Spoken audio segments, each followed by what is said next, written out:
Sifat wajib bagi Nabi kita yang mulia, Siddiq bercakap benar, tabligh itu menyampaikan, amanah itu jujur, fatwa bijaksana. Amanah itu jujur, fatwa bijaksana.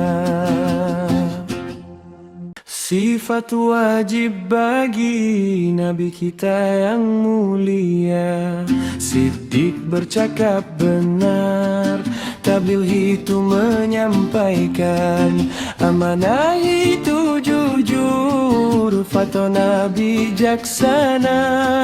Amanah itu jujur, fatwa bijaksana.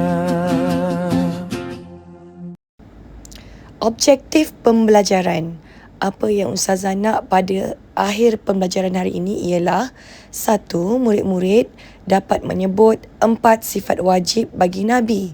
Dan yang kedua, menyatakan maksud sifat Siddiq Nabi.